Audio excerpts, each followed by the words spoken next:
my distinct pleasure to invite our last speaker of the night to the lectern, and also I'm very proud, I guess I should say, stutter over my word. Yeah, let's start that again.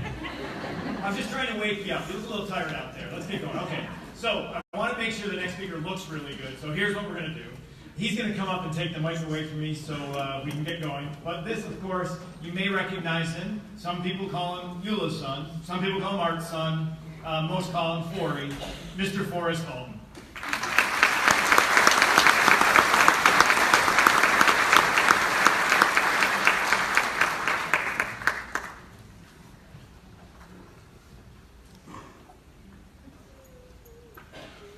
Good evening. Good evening. Just making sure it was working.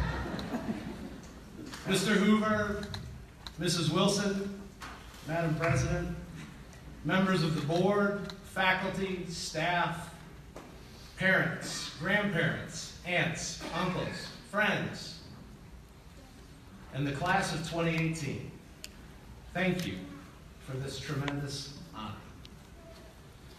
I have to tell you, I've given hundreds of talks around the country. I've traveled the world. I've run multi-million-dollar companies. None of those experiences compare to this. You see, this place is special to me.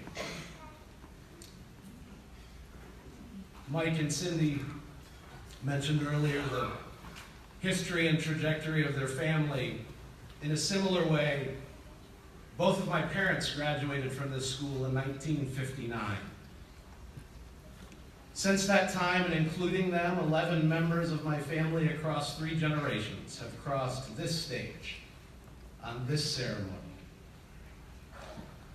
My mother walked these halls for 35 years as a teacher and principal. My sister has served 14 years on the Board of Education. This school is a part of who we are, and I'm very humbled to be a part now of who you are as you cross the stage this evening. I'm a graduate of the class of 1995. I sent my bio to Mr. Hoover a couple months ago and begged and pleaded with him not to read it. Thank you for that. It has a lot of random stuff in it. He's done this, he's done that, he's gone there, he's done this, he's seen this, he's been there. It doesn't matter. It especially doesn't matter in this town, in this school. Frankly, it doesn't really matter anywhere. You see, when I'm in Columbia, South Carolina, which is my hometown now, nobody knows me because of my resume or my biography. They only know that I'm Heather's husband. Tomorrow, when I'm in Adams, New York, attending South Jefferson's graduation, nobody will know anything about my resume or my bio. Connor, they won't know that I was the co-valedictorian of the class in 1995. All they'll know is that I'm Ian's uncle. And in this town, I will forever and always be Art and Eula's boy. This morning, at the gal's place, all I wanted to do was grab some breakfast, had my hat on, my sweatshirt on, very incognito, walked over in the corner, grabbed a donut, a cup of black coffee, thought I was going to sneak out of there unnoticed, and the woman at the counter said, "That's the same thing your father has for breakfast." He loves those donuts. I have to tell you, 20 years ago, that would have made me shake my head and run out of there. This morning, it just made me smile. What you need to remember is that for the rest of your life, no matter where your journey takes you, in this place, in this town, you will always be Lisa's girl, and Matt and Mary's son, and Lee and Jean's grandson, and Randy's boy, and one of the Jeffers boys. Your first and foremost priority in this life is to live up to that title, to make your family proud, as you have assuredly done tonight. I mentioned several months ago I talked to Mr. Hoover. I asked him several times what I should speak about he was very persistent in his answer. He said, "Forey, I think you should speak about 8 minutes and then you should get off the stage." Well, that wasn't much help, and I had already known I was going to speak a little longer than 8 minutes. Sorry about that. So I was left to do what any fine young scholar would do when they were preparing a speech. I went straight to Google. And when you Google the word commencement, you come up with 2 definitions. The first definition is for your parents and grandparents. The definition is a ceremony conferring degrees or diplomas. That's why Mom and Dad and Grandma and Grandpa are here, iPhones at the ready, waiting for that moment. It's 7 minutes away. The second definition is for the graduates. The definition is a beginning or a start, an initiation, a kickoff. Now make no mistake, we're here to celebrate you tonight and all you've accomplished. You deserve it. Whether you're the first in your family to cross this stage or part of a long generational line, you will always and forever now be an alumnus of Lafargeville Central School. But this is only the beginning for you. It has to be. And that is why the second definition matters. So, now that I've gotten through the congratulations and pleasantries and everything I was contractually obligated to say, let me be real with you here just for a second. As real life begins for you, there are some things you need to know. First, you need to know that life comes at you fast. In case you want to know how fast, consider that things like Facebook and Twitter and YouTube and Google and Snapchat and the iPhone and Fortnite have all been created since you were born. Your parents didn't know these things. So cut them some slack if they confuse a snap for a selfie or YOLO and FOMO. The second thing you need to know is that life is going to knock you down. In other words, the bubble wrap comes off tonight. I was talking with Coach Schimmel earlier, and he reminded me that this floor right here in front of the stage is the original floor from the gym prior to the renovations, which means somewhere right there around row 2 is where I got my first concussion. Junior year basketball, probably right about where Jamie's sitting, if I've got this correct. At the time, after I'd gotten transported to the hospital and found out I was going to have to miss a couple games, I thought that's what they meant when they said life would knock you down. I thought that was the worst moment of my life, finding out that I was going to miss a few basketball games.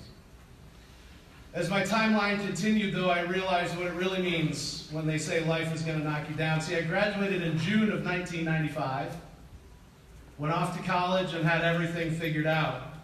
In October of 1995, I had a few urgent phone calls from my family and was rushed to the Syracuse hospital where my father was after a near-fatal car accident.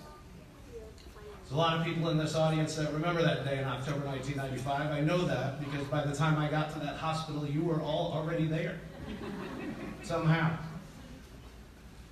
Our family made it through that. In April 1997, in a moment we don't talk about a lot, but I have to be real with you tonight. I made a few mistakes at college and ended up back here in this town with my tail between my legs. Not sure what was going to happen next. I started to learn what it means to be knocked down, and what it taught me is that success is a journey. It's not a destination. It also taught me, by the way, how to deploy your parachute. Both lessons that will serve you well.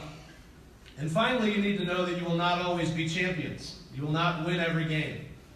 There are no more participation trophies. By now, on this weekend, there are approximately 40,000 high schools across this country that have graduated classes of seniors just like you. And Connor, you had it right earlier. They all have the same qualifications.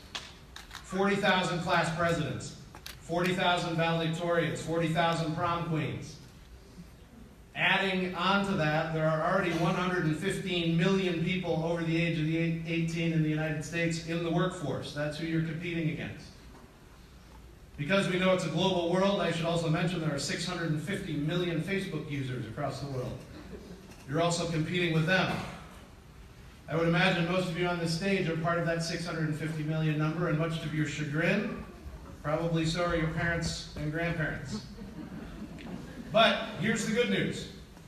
Because you have studied in this school, in these halls, you are more prepared than anyone. The benefit of time and distance has taught me that Lafargeville Central School has prepared you extraordinarily well to succeed in this world.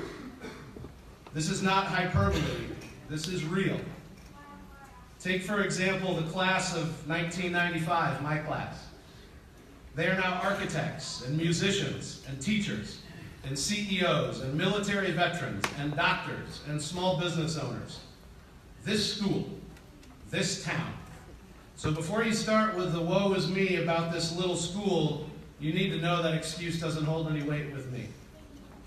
There are people in this country and indeed around the world who dream and pray that they could have access to the resources and education that you received here at LCS. So who and what you choose to become from this moment is solely and completely up to you. It is your path. It is your choice. But we need you to choose well. Because, if we're being honest, we have left you with a little bit of a mess. Whether your journey from here takes you around the world or around the block, as you cross this stage tonight with your eyes wide open, you will begin to see what I mean by we have left you with a mess. We need you right now to help us solve some really urgent challenges. See, you are not the future. You are the present. You are the now. And we need you. You and your class are staring directly into a host of real-life issues that we, generations before you, have left you with. Things like climate change, poverty, lack of opportunity, and a growing divide between haves and have-nots, and immigration issues, and a declining public school system across the country. Not here, but trust me on this. Global terrorism. You are one of the first classes of high school graduates to have lived your entire life post 9/11. Systemic racism, harmful sexism. The list of issues goes on and on. In fact, since you have been in school, 150 of your peers have been killed in school shootings from Sandy Hook to Parkland. This isn't politics. This is real life. Frankly, I don't care what your politics are. What I care about is that each of you tonight commit to a thoughtful dialogue and willingness to find solutions to these very real challenges. A small pro tip for you and anyone else listening. These problems are way too complex to solve on Facebook and Twitter. They require real dialogue and real thought. So my challenge to you is this: don't follow us out of here tonight, lead us out of here tonight. Class of 2018, be bold, be brave, and be committed to leaving this world better than you found it. Now I realize it's not totally fair to ask and leave you with such a big, bold challenge without offering you some help. So here's what I will offer you. 4 things that you need on the journey, just 4. 4 things, though, that you're going to have to go out and find after graduation tonight. Consider it life's little scavenger hunt, if you will. The first thing you need to find is your why. Find your why. Your passion. What excites you. Your reason for being.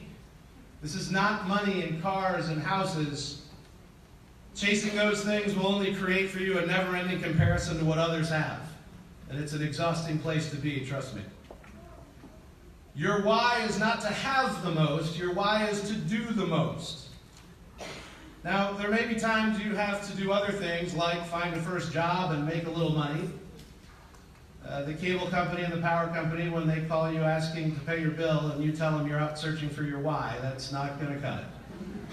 You're going to need a little income too, but once you find your why, you will know what I mean.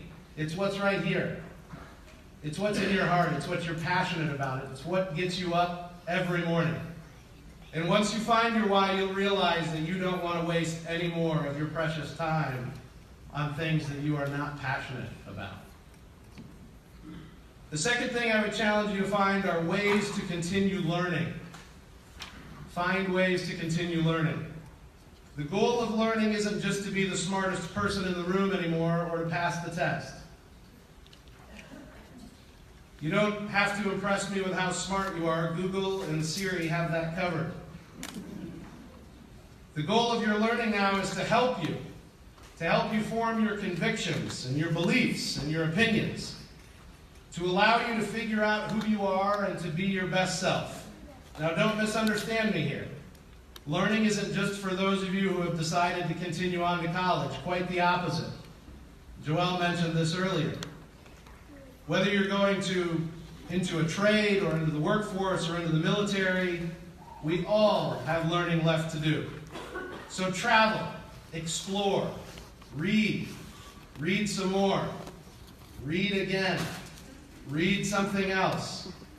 Find mentors and soak up everything they have to give to you. Expand your thinking. Challenge your assumptions. Challenge your parents' assumptions. Just never stop learning. The third thing you need to find is your voice. As you continue to learn, your voice will emerge. The only question is, will you be bold enough to use it once you find it? Dr. Martin Luther King has taught us that our lives begin to end the day we become silent about the things that matter.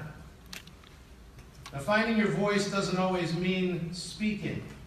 Finding your voice might mean marching, walking, sitting, kneeling, standing, voting. Whatever it means to you, do it. But promise us tonight that you won't leave this stage and spend the rest of your life sitting quietly on the sidelines. Find your voice. And finally, find balance. There are lots of things in this life you will have to balance over time. You've probably heard your parents talk about work-life balance. That doesn't exist, so don't worry about finding that. But there are lots of things in this life you will have to balance. You have to find a balance between taking risks and admitting you need some help. You need to find balance between doing good for others and doing well for yourself. Most importantly, I hope you will strive to find balance through a lens of diversity and inclusion. Those 40,000 high school graduating classes I mentioned earlier, it's about 3.6 million students in total who have graduated from high school in 2018. And while they have the same qualifications as you, they are also white and black and brown. They are gay and straight. They are male and female. They are rich and poor. Yes, they are even Democrats and Republicans. They were born in America and other parts of the world. And trust me when I tell you that the more you have balance, the more you search and seek out ways to surround yourself with people who don't look, think, and act like you, the more amazing your journey becomes. So there you have it. A scavenger hunt with just 4 items. Find your why. Find ways to continue learning. Find your voice. And find balance. But before I let you go, 23 years ago, I did indeed stand on this stage as the co-valedictorian of the class of 1995. Instead of giving a speech that night, I read a very famous book by Theodore Geisel. You may know Theodore better by his pen name, Dr. Seuss. So I thought it was only fitting that I close my remarks tonight with a little bit of that same reading. Class of 2018, you have brains in your head. You have feet in your shoes. you can steer yourself any direction you choose. You're on your own, and you know what you know. And you are the one who'll decide where to go. You're off to great places. Today is your day. Your mountain is waiting. So get on your way. Godspeed, and thank you.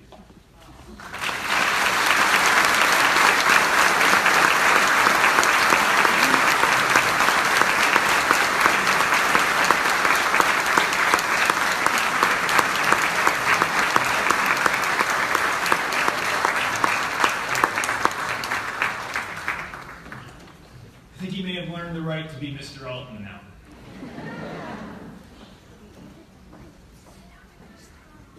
So I was about to say everything he said, so I'm going to